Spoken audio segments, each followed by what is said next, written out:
All right, here we go. The graphs of sine and cosine.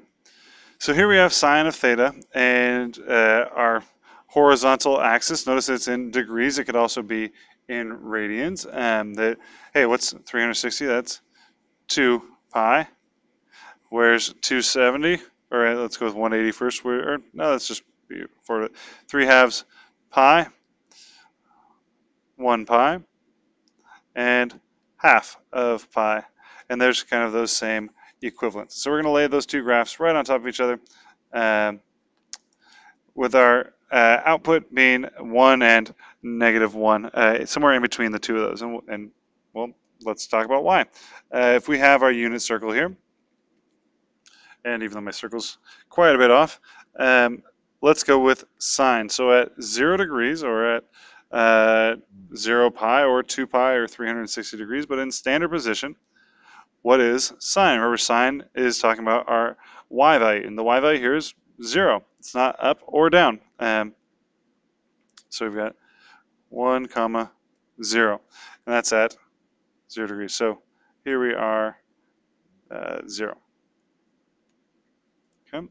Now, if we went around the circle all the way 360 degrees, we'd be back at 0 again. Likewise, if we went counterclockwise 360 degrees, or clockwise 360 degrees, we'd be back at 0 again also. Okay, let's go halfway around the circle. What's our value over here? So it's now -1, but the y value is still 0. So at 180, we're at 0, and at 180, we're at 0, whether we go clockwise or counterclockwise. Sorry, whether we go counterclockwise or clockwise.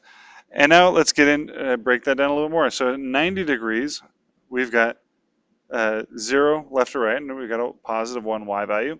So at 90 degrees, our output is 1. If we go all the way to 270 degrees, our output for sine is going to be -1, 0, -1. If we go -90 degrees, we're at -1. If we go -270 degrees, we're at +1. So here's our sine graph.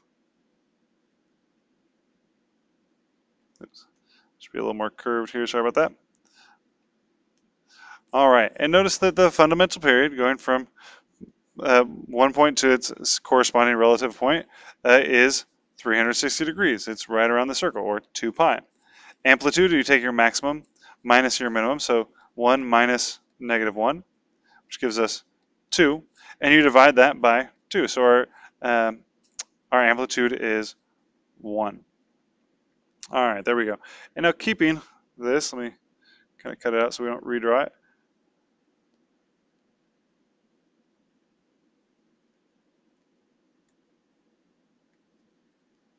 Now we're going to do the cosine. All right, so cosine. And same idea, at 0 degrees, where are we at? Well, 0 degrees, cosine is 1. Or that's the x value, cosine is 1. If we go 360 degrees around the circle, we're back at 1 again, which makes sense because that's our fundamental period.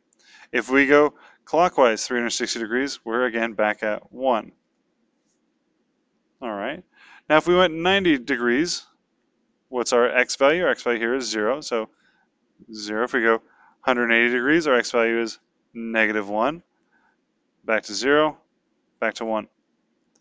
If we go clockwise, it's 90 degrees. -90 gives us an x value, or yeah, an x value of 0. Go -180, and we're to -1.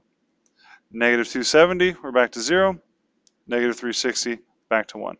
And so here's our graph.